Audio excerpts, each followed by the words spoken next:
Pega a sua Bíblia aí ainda de pé.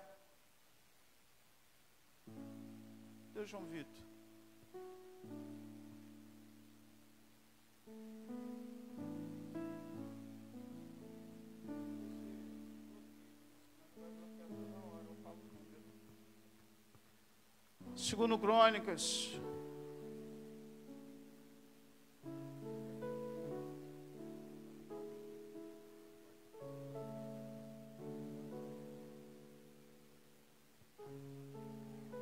Segundo Crônicas, capítulo de número 7.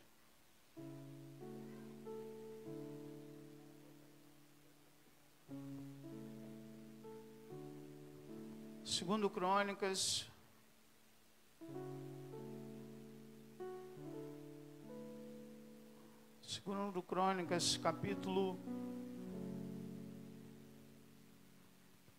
capítulo 7, uma passagem bastante conhecida. Obrigado pelos nossos visitantes, irmãos que vieram nos visitar. Deus abençoe. Obrigado a cada um de vocês por estarem aqui. Bira, prazer em revê-lo, meu amigo. Obrigado por você estar aqui. Feliz, Deus tem uma história para você nesse lugar. Amém?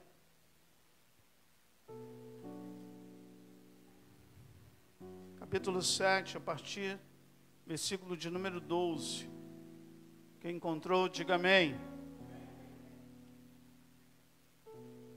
E diz assim: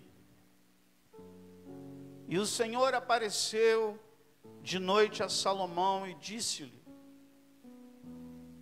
Ouvi tua oração e escolhi para mim este lugar para casa de sacrifício. Se eu cerrar os céus e não houver chuva, ou se ordenar aos gafanhotos que consumam a terra, ou se enviar a peste entre o meu povo, e se o meu povo, que se chama pelo teu nome, se humilhar e orar, e buscar a minha face e se converter dos seus maus caminhos, então eu ouvirei dos céus, perdoarei os seus pecados e sararei a sua terra. Agora estarão abertos os meus olhos e atentos os meus ouvidos à oração que se fizer neste lugar.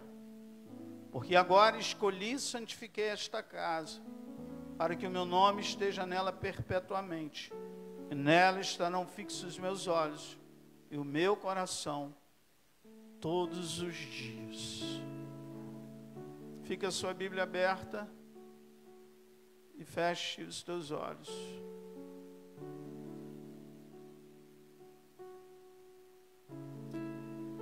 Pai, em nome de Jesus, graças te damos nessa noite, por estarmos no melhor lugar que podemos estar, na sua casa, ouvindo a tua palavra. Estou diante de pessoas que estão nesta noite fortes, mas também estou diante de pessoas que estão fracas, que já estiveram talvez em dias melhores com o Senhor, mas esse é o melhor lugar para se estar. Eu profetizo, Senhor, nessa noite, que será uma noite de renovo, em que a glória do Senhor será derramada nesse lugar como está sendo aqui. Porque eu não digo isso porque alguém disse que a presença do Senhor está aqui, mas eu digo isso porque posso sentir a presença do Senhor nesse lugar.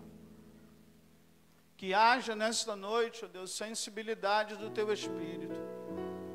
Porque às vezes podemos perceber que o meu irmão e minha irmã está do meu lado, mas não percebemos que o Rei dos Reis e o Senhor dos Senhores está aqui nesta noite, disponível para curar, para transformar e para renovar a força daquele que não tem nenhum vigor.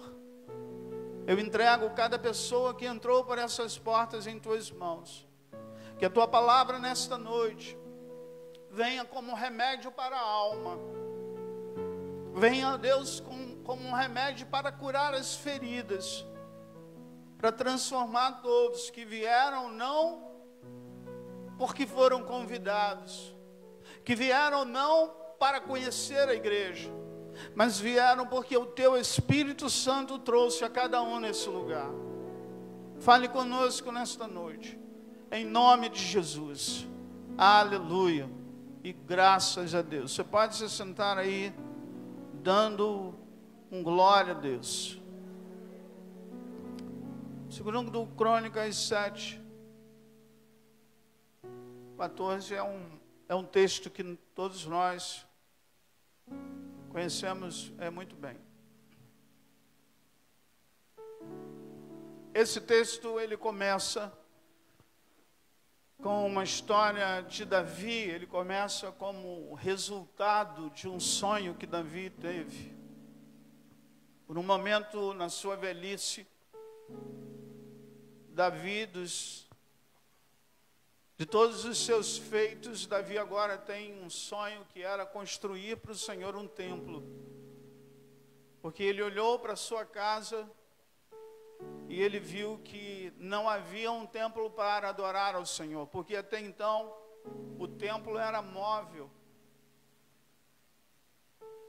As pessoas desde Moisés caminhavam pelo deserto e montavam o templo de adoração, ali adoravam, recolhiam o templo e andava, isso por 40 anos, montavam o templo, adoravam o Senhor, recolhia e adorava, e assim foi até que veio Davi.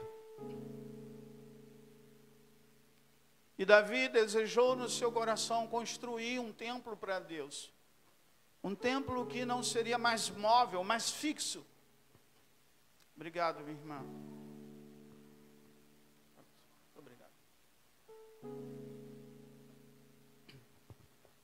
E Davi então falou para o Senhor sobre este sonho, e Natã vai a ele ouvir esse sonho, e Natã diz: faça segundo o propósito do seu coração. O profeta Natã, quando chega em casa, Deus diz para ele: volta lá, porque quem manda nesse negócio sou eu e não é você. Diz para ele que ele não vai construir nada, porque há sangue em suas mãos. Quem vai construir será o seu filho. Salomão vai construir o templo. Eu gosto muito dessa passagem, porque talvez para muitas pessoas ficariam bicudos, ficariam chateados, porque Deus não deixou ele fazer segundo os sonhos dele. Mas Davi, ele toma uma atitude plausível. Ele entende que o sonho foi dele, mas outros iriam realizar os seus sonhos. Porque a obra é de Deus. Porque, como disse Paulo, Paulo plantou, Apolo regou, mas Deus é quem dá o crescimento. Não somos dono da igreja, não somos dono de pessoas. O dono desse lugar é Cristo. O Senhor é dono desse lugar. Ele é quem manda aqui. Eu não mando em absolutamente nada. Eu sou servo como você é. Cristo é o dono, é Ele que manda. Nós somos membros desse corpo, e o cabeça desse corpo se chama Jesus Cristo. Eu não morri na cruz por você, mas Ele morreu na cruz por você. Ele é que manda nesse negócio. E ele disse para Davi: não é você que vai construir, fim de papo. Davi então entende isso, que quem manda é Deus. Que talvez eu, pastor João, muitos dos sonhos que eu tenho no meu ministério eu não vou realizar. Talvez os meus filhos vão realizar. Talvez alguns de vocês que estão aqui vão realizar. Porque a obra é de Deus. Porque a obra não é nossa. Passei por muitos lugares onde fui pastor, e nos lugares que eu fui, eu tive que dizer adeus para muitas pessoas. E uma coisa que eu aprendi é que eu pertenço ao reino. Eu não pertenço à denominação, eu pertenço ao reino, eu sou propriedade do reino. Por muitas vezes eu tive que me assentar com a diretoria da igreja, me assentar e dizer a Deus, porque Deus estava me enviando para outro lugar. Choramos juntos, senti falta de muitas pessoas, deixei ao longo do caminho obreiros que eu gostaria que estivesse aqui. Eu gostaria de ter trago obreiros que ficaram no meio do caminho. Eu gostaria de trazer para a igreja onde estou hoje. Mas sabe o que eu aprendi? Que eu não sou o dono de ninguém. Eu aprendi que aqueles obreiros que ficaram no meio do caminho, que eu tive que deixar lá, Deus levantou nesse lugar pessoas igualzinhas, somente com nome diferente. Porque a obra é de Deus. Porque a obra não é nossa. Eu sou servo, eu pertenço ao céu, nós pertencemos ao céu. Davi, então, entendendo isso, dá a maior oferta que já houve em todos os tempos. Eu não vou fazer. Eu não terei o privilégio de construir um templo, mas aqui está a minha maior oferta. E deu Davi uma oferta, e agora vem Salomão e constrói o templo. Imagina, a coisa mais linda que já houve no mundo foi o templo de Salomão. Moveu o coração das pessoas, do povo de Deus, e o povo ofertou. E o povo trouxe ouro, prata, bronze. E Salomão, direcionado por Deus, Deus deu a ele todas as características do templo. Coisa linda foi. Salomão constrói o melhor, com todos os utensílios, o lugar do Santo dos Santos, o lugar onde a Arca da Aliança ficava. Ele construiu o melhor. Por 7 dias, foram 7 dias de festa, 7 dias para a inauguração do templo. E naquele dia, lá estava Salomão e convoca todo o povo de Israel para a inauguração do templo, o primeiro templo. Imagine, nunca houve um templo, nunca aconteceu de ter um templo. Algumas pessoas ouviram falar que o templo era aquele que o povo caminhava pelo deserto, era feito de peles de animais. E agora o templo está construído, e agora o dia da festa. Salomão convoca todo o povo, e ali está o povo. Salomão então dobra o seu joelho no altar, e ele ora ao Senhor, e ele agradece a Deus, e ele fala com Deus sobre suas maravilhas em sua oração. E ele diz: Senhor, se por acaso o povo pecar, perdoa eles. Se por acaso o teu povo for levado cativo, perdoa eles, Senhor. Se eles se arrependerem, onde eles estiverem, ó Deus, perdoe eles, pois tu és santo. Ouve o clamor do teu povo, aonde o Senhor está se assentado. E Salomão faz ali a oração linda no capítulo de Números 6, a oração de Salomão. Salomão abre o seu coração e diz o que ele fez através dos sonhos do seu pai Davi. Ele ora e ele clama ao Senhor, e de repente naquele lugar, a Bíblia diz que depois que ele acabou de orar, a glória do Senhor desceu sobre aquele lugar, de uma maneira tão poderosa, tão pesada, a ponto de 120 sacerdotes que estavam tocando instrumento de sopro no dia da inauguração, as suas pernas começaram a tremer, e eles caíram prostrados por causa da glória de Deus naquele lugar. A Shekinah, a palavra do Senhor diz que uma fumaça começou a encher o templo de Deus, enquanto eles, em uníssono, eles começaram a louvar e exaltar e bendizer o nome do Senhor. Enquanto eles adoravam, a Arca da Aliança estava no lugar santíssimo, e eles louvavam na inauguração do templo, e de repente uma fumaça começou a entrar naquele lugar. Aí a Bíblia diz que a Shekinah, a glória de Deus, e de repente o poder de Deus começou a ser derramado, a ponto dos 120 sacerdotes não conseguirem ficar de pé. Tem um louvor do Fernandinho que diz: derrama a tua Shekinah sobre nós, não conseguiremos ficar de pé, derrama a sua glória sobre nós. Baseada nesse texto, Salomão termina a festa e vai para casa e dorme, até que Deus acorda ele e diz: eu tenho uma palavra para você, eu tenho algo para falar contigo, Salomão. E ele diz o que entendemos quando ele fala no capítulo 7, versículo 14, é que foi muito bonito a inauguração do templo, foi muito bonito tudo que foi construído. É muito bonito a sua oração, mas não é o suficiente. Não adianta só orar, escute isso, só orar. Não adianta só fazer a obra do Senhor, por mais bonito que seja. Existem condições.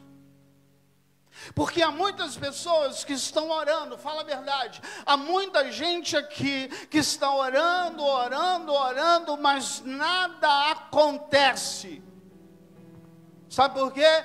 Porque não estão abrindo mão das suas condições humanas para ceder às condições de Deus sobre a sua vida. Tem que ter condição. Portanto, Deus está dizendo a Salomão: não adianta só orar, não adianta só construir, fazer a obra. Tem condições, Salomão.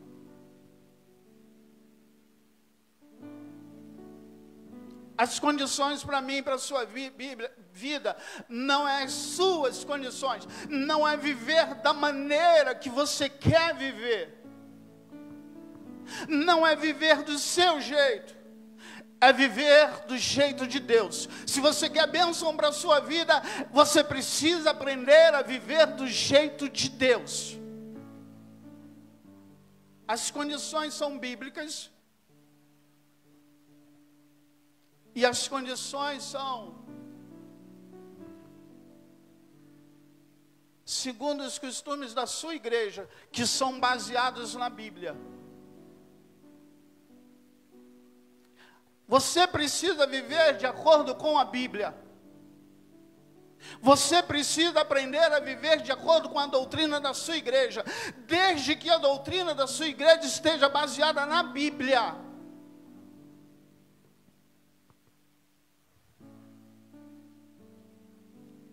Tem condições. E agora, Deus mostra para Salomão quais são as condições. Ele começa a dizer: se eu cerrar os céus, se eu mandar a fome. Ele está falando sobre peste. Podemos colocar dentro desse texto o momento que estamos vivendo hoje. Podemos colocar dentro desse texto a peste que está assolando o mundo. E ele então está dizendo: olha, se eu cerrar os céus, isto é, se ele cerra os céus, naquele momento a fome é instalada naquele lugar, porque o povo vivia da colheita. Se eu então enviar os gafanhotos para aqueles que já estão com as suas plantações já grandes, perto da colheita, ele diz: se eu enviar os gafanhotos que consumam a terra. E ele está falando: se eu enviar as doenças, as enfermidades. Ele está dizendo: se eu enviar, isto é, se tudo que está acontecendo hoje no mundo é permissão de Deus, Porque não existe padroeiro de Brasil, não existe padroeiro de Mangaratiba. A Bíblia diz: feliz é a nação cujo Deus é o Senhor. O Brasil tem que adorar a Deus, Mangaratiba tem que adorar ao Senhor. O mundo tem que se render ao Senhor. Você tem que se render ao Senhor, querendo ou não. Você pode viver a sua vida e viver, mas um dia você vai entender que só o Senhor é Deus. Você pode viver a tua vida do jeito que você quiser, conforme os seus costumes, conforme você quer viver. Mas um dia vai dar ruim para tu. E quando der ruim, você vai ter que fazer como Nabucodonosor fez, que viveu com toda a sua riqueza, e um dia ele se exaltou por tudo que ele tinha. Aí Deus o humilhou, fez crescer pelo, fez crescer as suas unhas, e ele foi viver no campo durante 7 anos, comendo capim. Até que um dia, num lapso de memória, ele olha para o céu e diz: só o Senhor é Deus, só o Senhor é Deus. E Deus então restaura o trono de Nabucodonosor.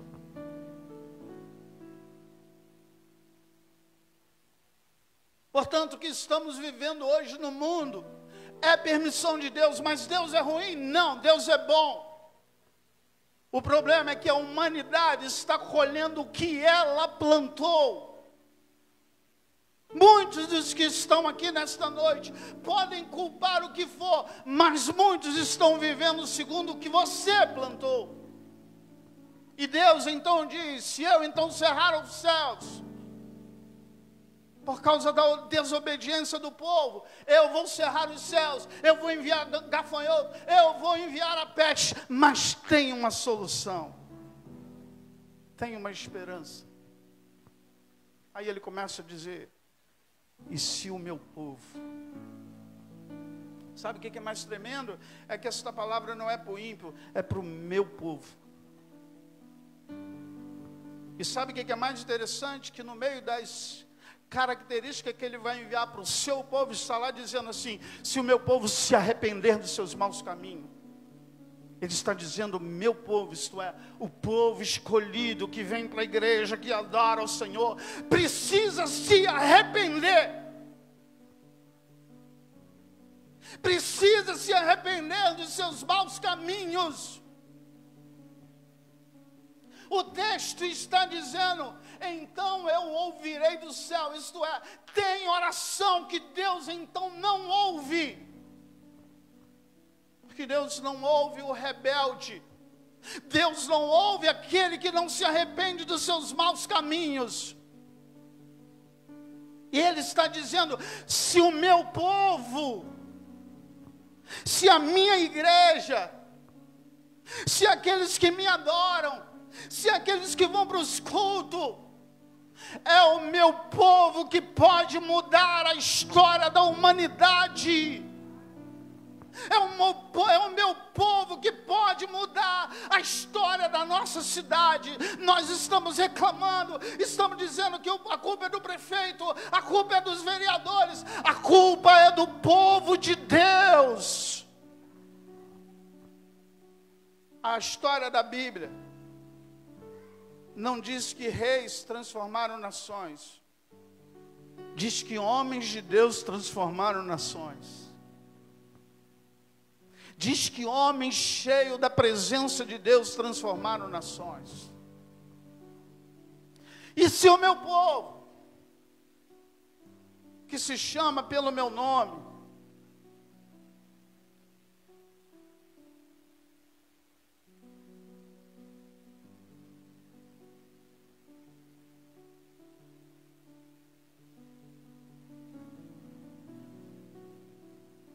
aí, irmão,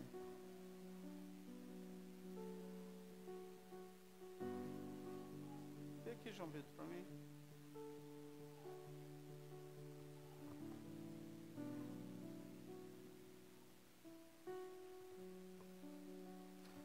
Em primeiro lugar, Ele agora vai pôr para mim, para você, para o povo de Deus, as condições de ter uma vida abençoada. Se o meu povo, que se chama pelo meu nome, se humilhar, diga comigo assim, se humilhar.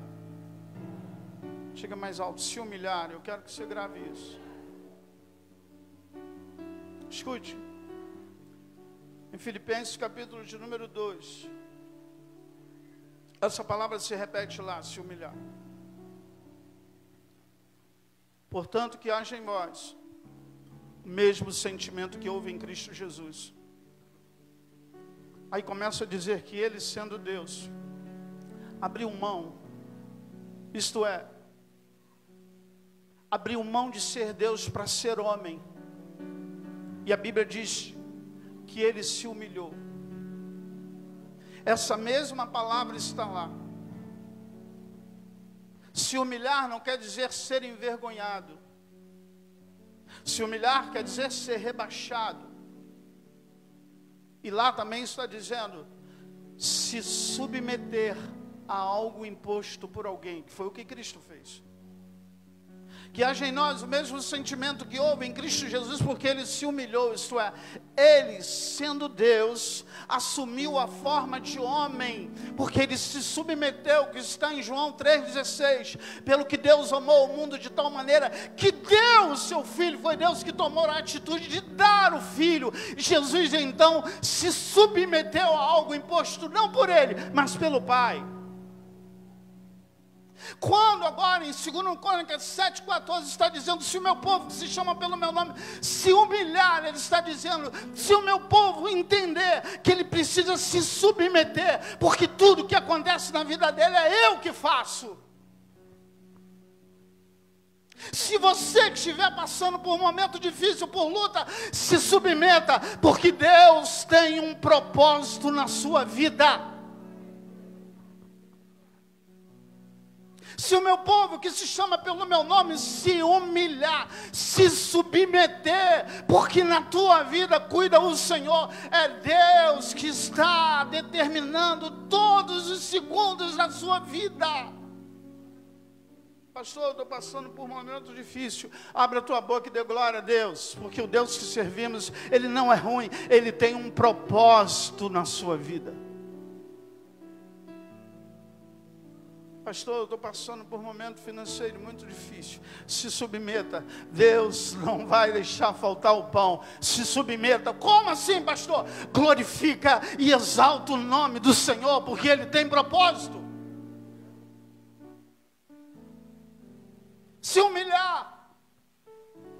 Por isso que o texto começa a dizer em Filipenses que haja em nós o mesmo sentimento que houve em Cristo Jesus. Que sentimento é esse? Sentimento de humilhação. Eu me humilho. Eu poderia ser melhor hoje, mas tudo que eu tenho hoje vem do Senhor e é o melhor. Pastor, peraí, mas eu poderia estar vivendo melhor. Não, o melhor para tu hoje é o que você tem. Amanhã Deus proverá, mas o melhor que você tem é isso aí que você tem. A vida que você está vivendo é o melhor, porque tem gente pior. Então o melhor é isso. Então abra a tua boca e glorifique, não murmure. Aprenda a se submeter. As condições do Senhor para mim e para a sua vida é: se humilhe. Eu me humilho diante do Senhor. Eu não sou ninguém. Olhe para você. Você nunca morreu pelo que faltou na sua vida. Ninguém nunca morreu pelo que faltou na sua vida. Talvez hoje você não tenha o que você quer, mas você vai ter o que você precisa todos os dias. Amanhã você vai precisar, tu vai ter. O problema é que você não entendeu que Deus, Ele não parou de fazer milagre. Olha ao seu redor, olha para a sua casa, olha para a sua vida. Talvez você não tenha o que você quer, talvez você esteja desempregado, mas olhe direitinho, que você vai ver que tem milagre acontecendo na tua casa. Olha direitinho para a vida dos seus filhos, olha para direitinho para dentro da sua casa, olha direitinho para dentro de você, porque se você está aqui hoje, ou fraco ou forte, ainda tem fogo no altar, então glorifique e exalte ao Senhor.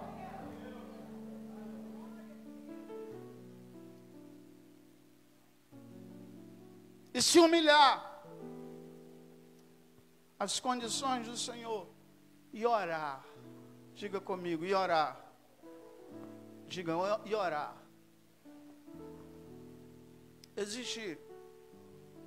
Eu poderia pregar só sobre orar, mas eu quero que você entenda rápido o seguinte: existem 3 dimensões na oração, como o terceiro céu.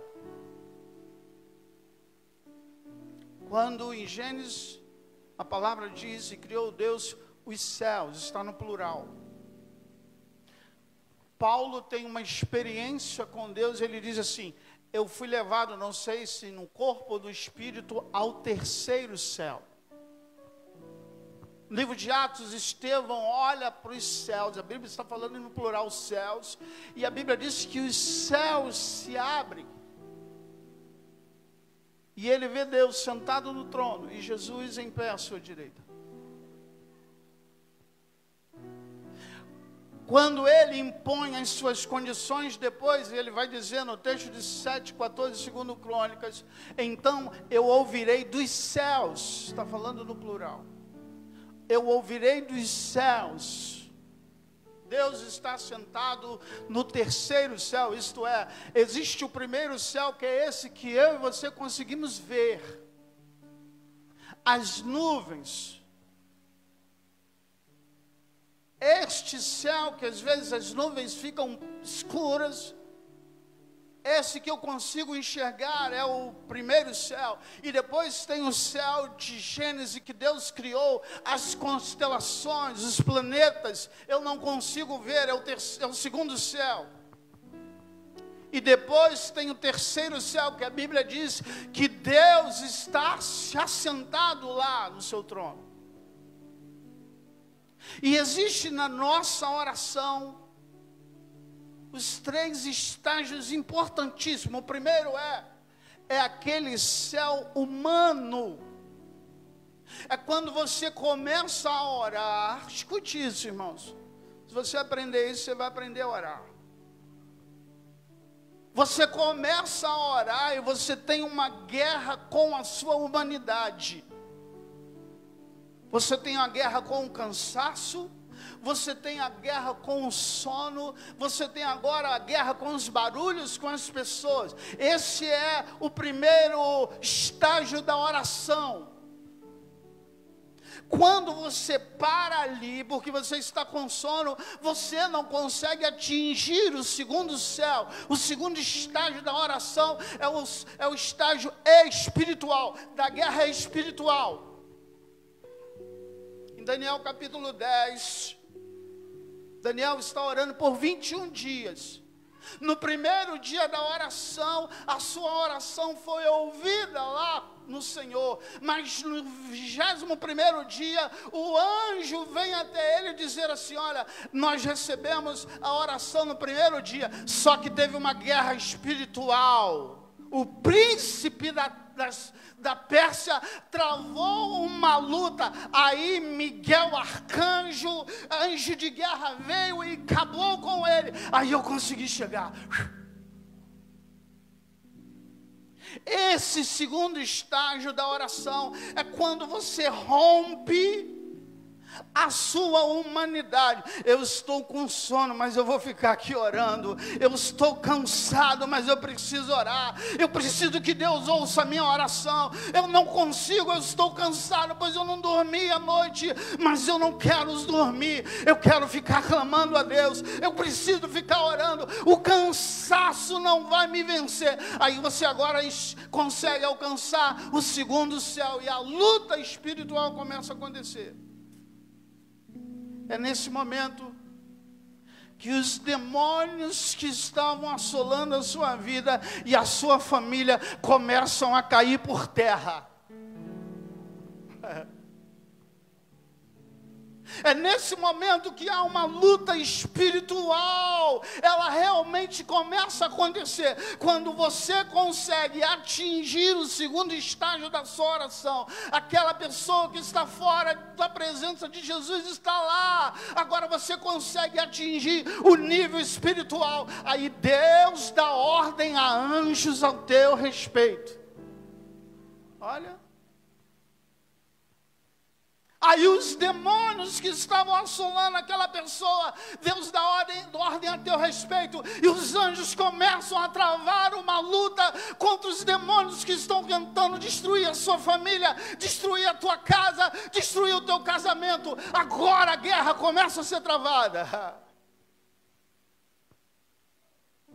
E o terceiro estágio é onde a tua oração chega no Santo dos Santos.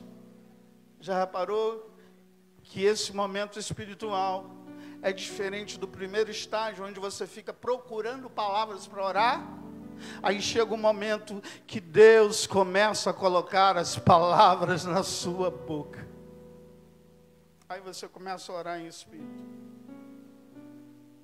Não há vitória sem oração. Não estou falando dessa oração fajuta que nós temos orado quando vamos dormir. Eu descobri esses dias, porque Deus tem me levado à oração. Tenho orado todos os dias às 6 horas da manhã, tenho orado.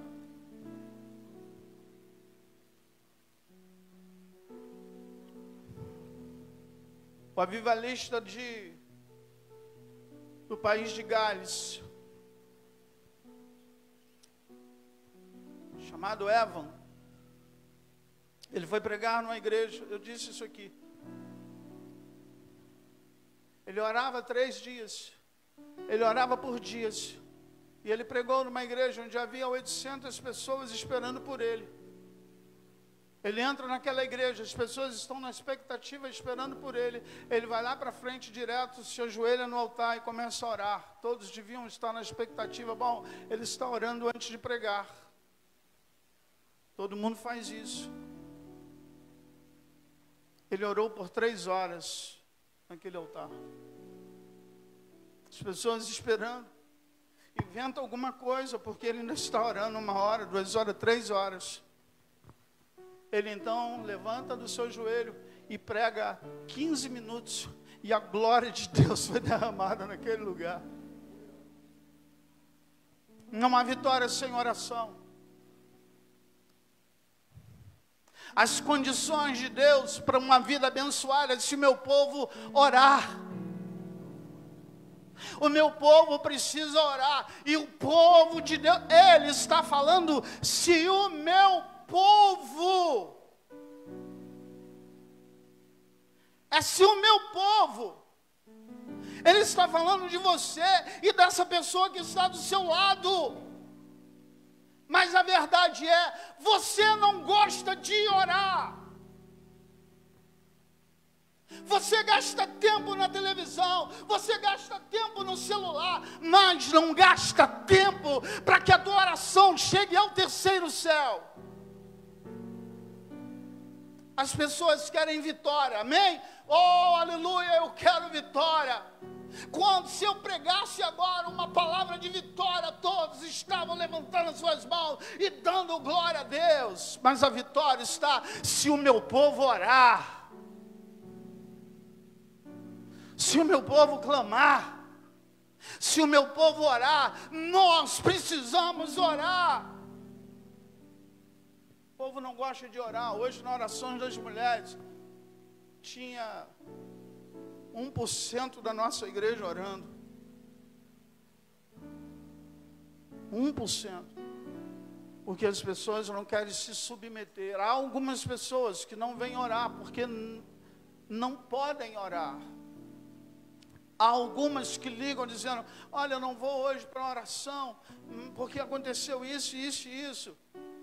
Olha, eu não vou hoje para lá, mas porque eu tive um problema. Mas a maioria não querem orar. Ficam em casa, mas querem vitória. As condições de Deus para Salomão é muito bonito, Salomão, a sua oração, muito legal você ter orado, Salomão, mas não adianta só orar, tem que se submeter às condições de Deus para a sua vida. E ele diz: se o meu povo que se chama pelo meu nome buscar a minha face, parece ser parecido com orar. Mas não, buscar a minha face eu quero mais intimidade com Deus. Buscar a minha face não é conhecer alguém só de ouvir falar ou superficialmente. É conhecer alguém na sua intimidade. É conhecer alguém face a face, é olhar no olho.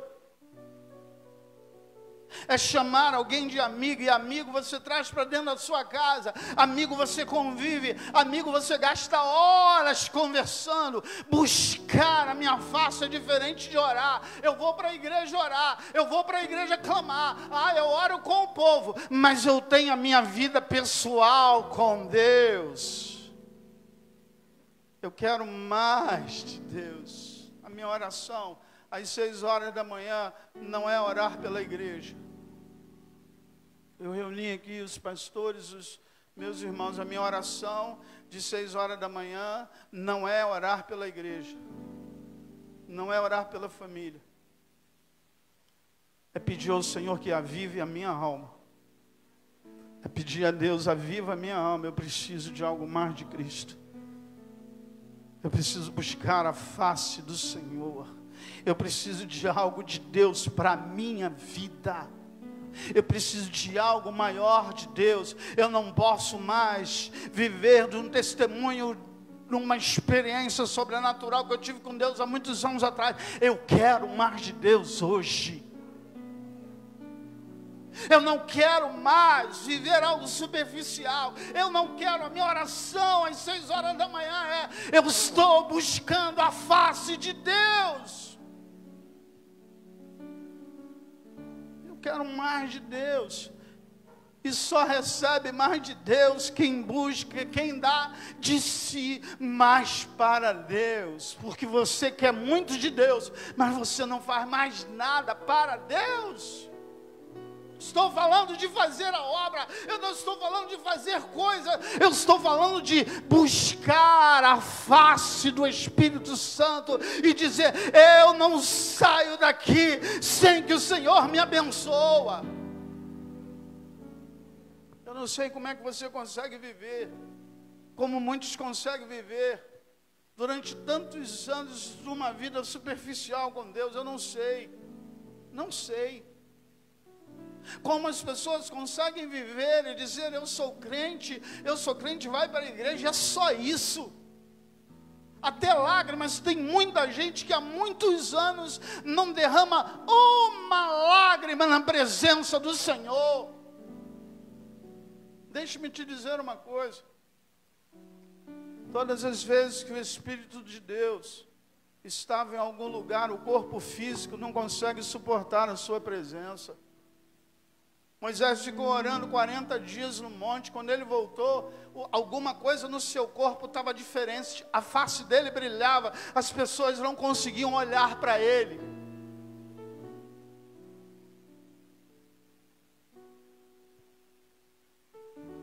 Primeiro Samuel, no capítulo 4,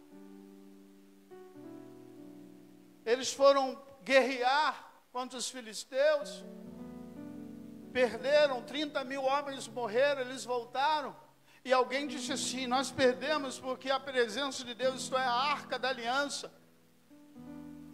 que representava a presença de Deus, não estava aqui. Disse alguém assim: vai lá em Dotã, traga a arca. E quando a arca chegou, eles glorificavam tanto a Deus, mas tanto a Deus, que os filisteus, inimigos em outras terras, começaram a ouvir eles glorificar a Deus. Eles tremeram, dizendo: o Deus deles chegou lá.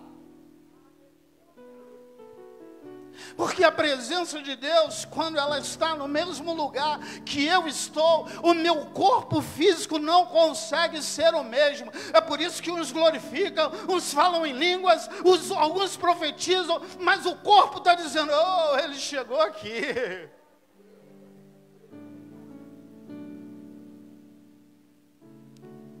Mas há uma insensibilidade no meio do povo.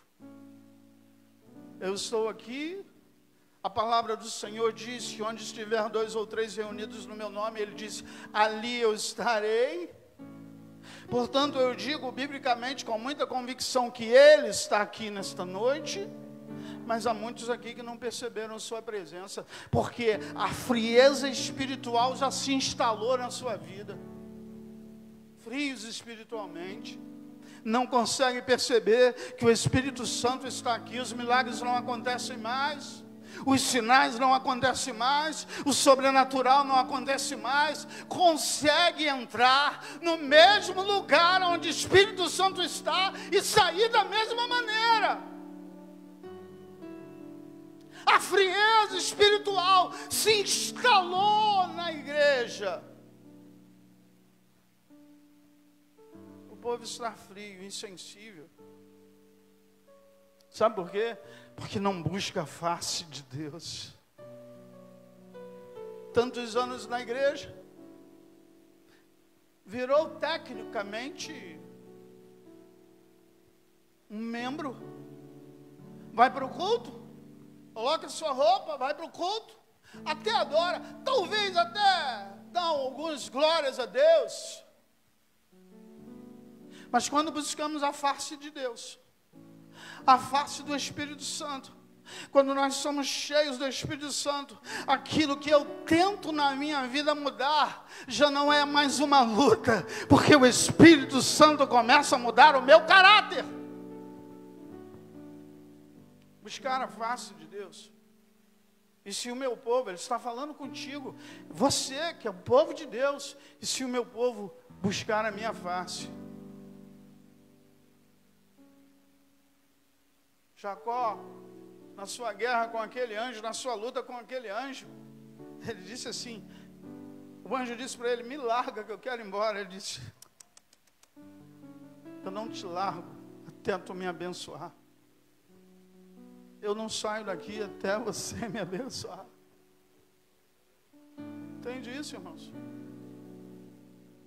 Só vai haver avivamento na sua vida, na sua família, quando você entender que você precisa mais de Deus. E eu tenho buscado isso. Aviva a minha alma. Eu quero um avivamento para a minha igreja. Eu quero um avivamento para a minha igreja. Mas Deus tem falado ao meu coração. Só vai acontecer avivamento na sua igreja quando você for avivado. Só vai haver avivamento na sua casa quando houver um avivamento em você. Sabe por quê? Porque há muitas coisas em mim que nós não temos força. Mas o Espírito Santo vai te fortalecer. E ele então diz, e se o meu povo se converter dos seus maus caminhos, isto é, mudar de direção, se esse caminho não agrada ao Senhor, então eu mudo de direção. Sabe por quê? Porque eu estou aqui não para agradar a homens, eu estou aqui para agradar ao Senhor. Se Ele quer que eu mude de direção, então eu vou andar na contramão. Se arrepender dos seus maus caminhos, então Ele diz, então eu ouvirei dos céus, perdoarei os seus pecados. Aí ele diz assim, e sararei a sua terra. Sabe o que é isso? Prosperidade, terra curada. Quando Adão pecou, a palavra do Senhor para Adão é, eu amaldiçoo a terra agora. Sabe o capim? Faz parte de uma terra amaldiçoada. Porque a partir de então o homem agora tinha que trabalhar, tinha que capinar a terra. Sabe os espinhos? Faz parte da maldição sobre a terra. Tem um país, eu assisti um documentário de um país, não me lembro lá, aqui na América do Sul, uma cidade pequena, uma cidade tomada pela violência, muitos presídios. De repente a igreja começou a clamar, clamar, clamar, clamar, e Deus então traz um avivamento para aquela cidade. Eles começam a fechar os presídios, e a cidade começa a prosperar. E uma das fotos, eles mostram o tamanho das verduras que começa a dar na terra. Eles disseram que as colheitas começaram a diminuir de tempo. Eles estavam colhendo muito. As frutas e os legumes eram imensos, porque Deus começou a abençoar a terra. Quer uma vida de prosperidade? Se submeta às condições do Senhor e não à sua. Ser fiel dizimista não é uma condição imposta pela igreja, é pela palavra. Quer uma vida abençoada financeiramente? Ei, pare de correr atrás de qualquer coisa. Pare tudo e seja fiel às condições de Deus. Aí Deus vai sarar a sua terra. Sabe por quê? Porque você pode perder o emprego e continuar sendo próspero. Glória a Deus. Porque algumas pessoas não entenderam o que é ser próspero. Ser próspero não é ter muito dinheiro. Ser próspero é ter um dinheiro abençoado pelo Senhor. Mas eu não concordo, não interessa se você concorda ou deixou de concordar. As condições de Deus para a sua vida é essa. Não quer fazer? Então não faça. Mas você vai arcar com as consequências. Porque vida abençoada só vem de Deus. Se você quer ter uma vida abençoada, não existe outro caminho, não existe outra direção. Não é porque você conhece pessoas, não. Sabe onde está a prosperidade da nossa cidade? Quando os nossos líderes se renderam ao Senhor. E entender que é de Cristo que vem todas as coisas, que é do Espírito Santo que vem todas as coisas. Quando os nossos governadores, os nossos vereadores, o nosso prefeito, os nossos vice, quando eles se renderem aos pés do Senhor, aí Deus vai fazer prosperar essa cidade. Estou falando aqui online. Estou online aqui.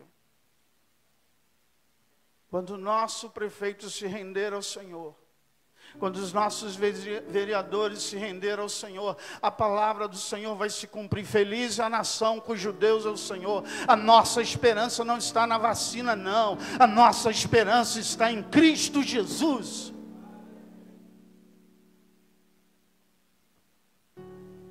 Se eu cerrar os céus, se ordenar os gafanhotos que consumam a terra, se enviar a peste sobre o meu povo, mas se o meu povo se chama pelo meu nome, se humilhar, se o meu povo orar, se o meu povo buscar a minha face e se arrepender dos seus maus caminhos, então eu ouvirei dos céus, eu vou perdoar os seus pecados e vou sarar a sua terra que está debaixo de maldição. Aí você começa a experimentar o melhor de Deus sobre a sua vida. Fique de pé em nome de Jesus.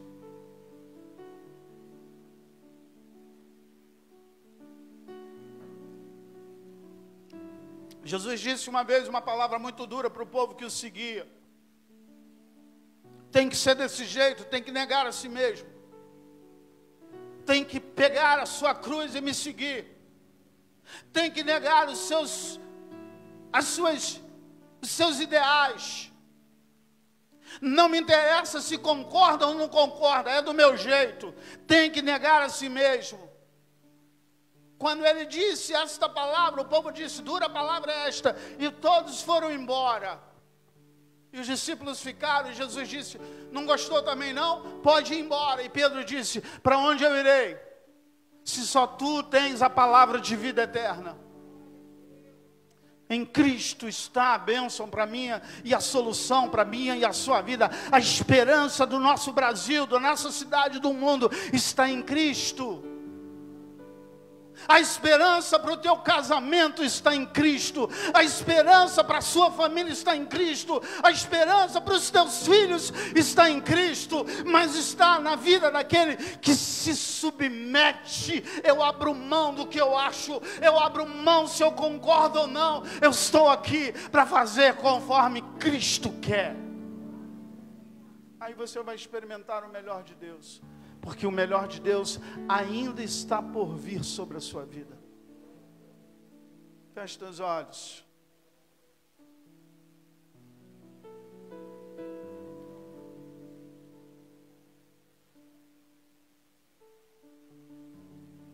A partir de hoje eu não quero andar como eu quero. Porque para seguir a Cristo tem que abrir mão. Tem que deixar algumas coisas que atrapalham a sua comunhão. E você sabe. Você sabe. O Espírito Santo está falando no teu interior, você sabe. O Espírito Santo está falando no seu interior, você sabe quais são as coisas que você deve largar. O Espírito Santo está falando no teu interior. Tem pecado que você sabe. Você sabe. Você está disposto a largar por causa de Cristo? Porque você tem lutado e lutado por uma vida abençoada, mas você não entendeu. Não adianta lutar. Não adianta brigar, não adianta correr atrás. Se não se submeter as imposições que a palavra tem para mim e para você. Há um caminho de bênção. Há um caminho de milagres para a sua vida. Mas você precisa abrir mão do seu eu e colocar as suas vidas nos pés do Senhor nessa noite. Tem muito tempo que eu não faço isso.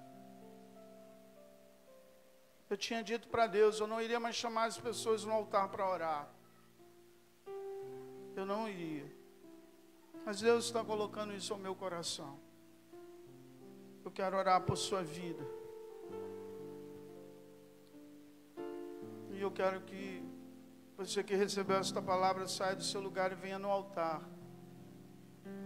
E eu quero orar por você. Talvez haja alguém aqui nesta noite precisa de algo do Espírito Santo de Deus. Se você puder dobrar o seu joelho aqui, só os que puderem, dobre o seu joelho aqui. Eu queria chamar os pastores, os nossos líderes aqui para estender as mãos por causa da Covid aí, não precisa encostar aqui nesses irmãos. Há alguém aí que quer sair do seu lugar? Pastor, eu quero que ore por mim. Eu vou cantar um louvor aqui. Enquanto estiver cantando, se você quiser sair do seu lugar,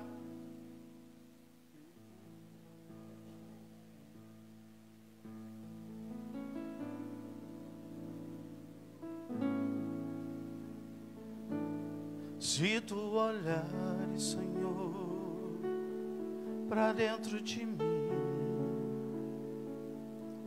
nada encontrarás de bom,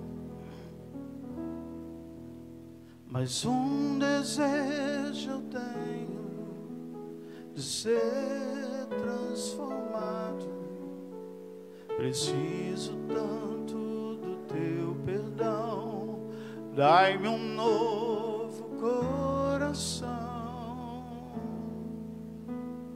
dai-me um coração igual ao teu, meu mestre, dai-me um coração igual.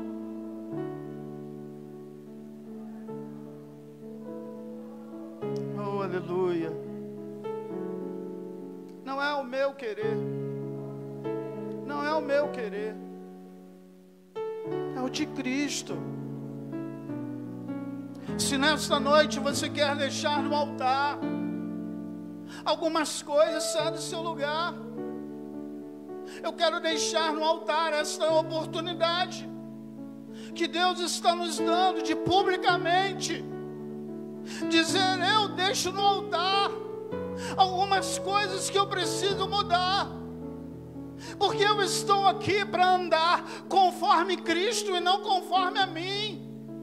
Eu deixo no altar as minhas discordâncias, mas é no altar que Deus tem uma história. Oh, aleluia. Oh, aleluia. É no altar que a minha história começa. É no altar que a minha história reinicia. Porque Cristo tem uma nova história para mim e para você. Deixe no altar. Deixe no altar. Saia do seu lugar e deixe no altar. Se tu olhares, Senhor, para dentro de mim, nada encontrarás de bom, mas um desejo eu tenho de ser transformado. Preciso tanto do teu perdão, dai-me um novo coração, dai-me um coração igual ao teu, meu mestre, dai-me um coração igual ao teu, coração disposto a obedecer, cumprir todo o teu querer, dai-me um coração igual ao teu. Pai, em nome de Jesus, estendemos nossas mãos para esses irmãos que estão no teu altar. Há uma história na vida de cada um que eu não sei, que eu não conheço, mas estendemos nossas mãos e nós repreendemos sobre a vida dele, Deus, tudo que não provém do Senhor. Todo eu começa a cair por terra nesta noite. Todo eu começa a cair por terra nesta noite, Senhor. E eles vão se levantar para viver em Cristo, para viver segundo a Tua palavra e não segundo o que eles acham. Oh, precisamos do Senhor sobre as nossas vidas. Que caia por terra tudo que não provém do Senhor, porque nós queremos viver para Te agradar, para Te fazer sorrir. Eu oro pela vida desses irmãos preciosos. Eu não sei o que há no seu coração, eu não sei o que eles trazem no altar, mas a partir de hoje eu profetizo uma nova história sobre a vida deles.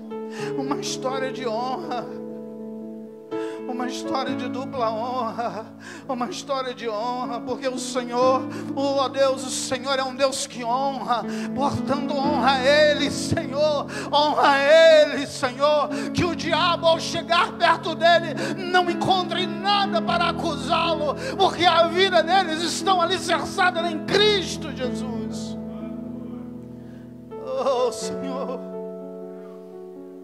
o Senhor é um Deus e o Senhor está aqui. Seja glorificado o Teu nome através da vida desses irmãos, Senhor. Muito obrigado por eles estarem no Teu altar mais uma vez. O inferno está sendo envergonhado. Mais uma vez o inferno está sendo envergonhado. Em nome de Jesus. Em nome de Jesus. Aplauda ao Senhor. Você pode voltar para o seu lugar. Aplauda ao Senhor, irmãos. Aplauda ao Senhor. Aplauda ao Senhor. Glória a Deus. Quantos foram abençoados aqui? Obrigado aos visitantes mais uma vez. Obrigado por vocês terem vindo. Volte outras vezes. Quando vocês quiserem, cuidado que quem bebe dessa água aqui fica vindo. Amém. Deus abençoe. Aos irmãos aí atrás, irmãs, minha irmã, Deus abençoe. Obrigado por terem vindo. Esse casal aí que levantou a mão aí, eles já estão vindo já direto. Bebeu da água. Deus abençoe cada um de vocês. Irmãos, nós estamos vivendo um momento muito difícil. Esse momento de pandemia está sendo muito difícil por causa das nossas programações. A gente está até diminuindo algumas programações em função disso. Nós temos um trabalho com casais aqui maravilhoso, né? A nossa líder de casais não está bem de saúde. Nós temos célula de casais, nós temos o curso de casados para sempre. Então, assim, nós temos muito trabalho. Nós temos trabalho com jovens. Amanhã tem célula jovem aqui na igreja. Irmão, traga os seus filhos. Nós temos nosso departamento infantil ali atrás, tem sido uma bênção. Nós temos departamento de homens aqui na igreja, irmãos, também é uma bênção. Departamento de mulheres, onde tivemos um culto lindo, lindo. As mulheres aqui, coisa mais linda. Irmã, a organização dessas irmãs me deixa nervoso. Elas fizeram uma mesa ali, irmão, coisa linda, de lanche. A gente foi, vontade até de chorar, nós fomos ontem, irmão, pescar, que coisa maravilhosa é aquela. Fizemos um churrasco lá, a mosca tomou conta do nosso churrasco. As mulheres, uma coisa linda ali, uma mesa maravilhosa, nem mosca tem. A banana, a gente fazendo churrasco, uma banana revezava com os irmãos, um abana um pouco, outro abana um pouco as moscas. Não sei o que essas irmãs têm de coisa linda. É porque a gente estava na ilha. Se ela estivesse na ilha, não tinha mosca. Porque eu conheço as mulheres, que coisa maravilhosa, irmão. Glória a Deus por isso. Amém, irmão. Mas eu estou aqui falando, um barco foi muito ruim, mas foi uma benção. Por causa da nossa comunhão. Amém, irmão?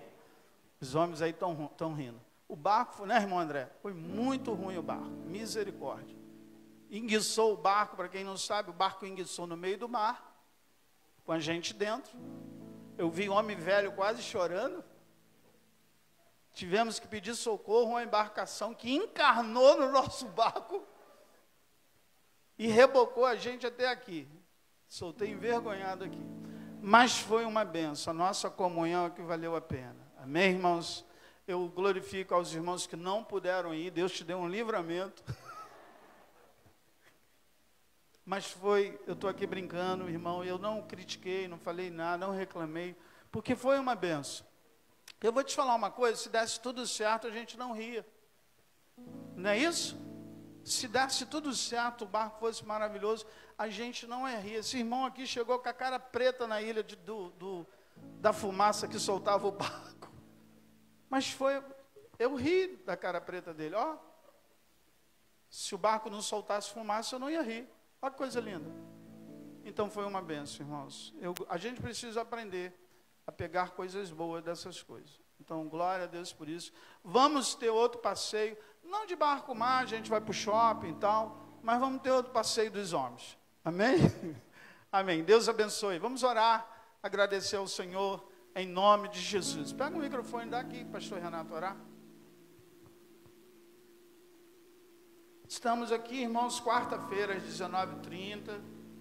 Você é nosso convidado, domingo que vem às...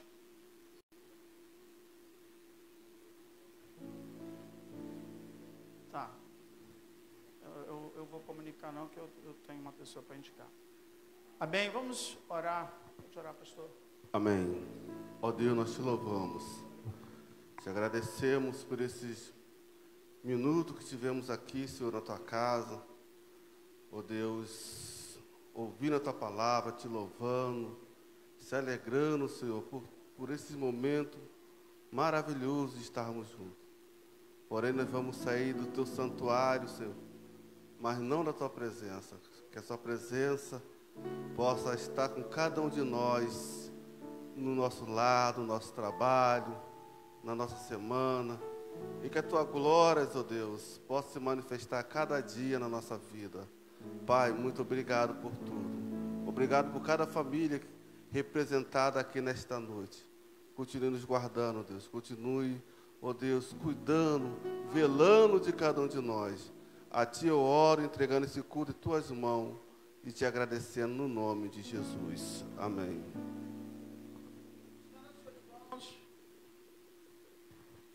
E eu te digo que o Senhor te guarde, que Ele faça resplandecer o seu rosto sobre ti e tenha misericórdia de ti. Que o Senhor levante o seu rosto sobre ti e te dê a paz, essa paz que excede a todo entendimento, que essa paz guarde o teu corpo, tua alma e o teu espírito.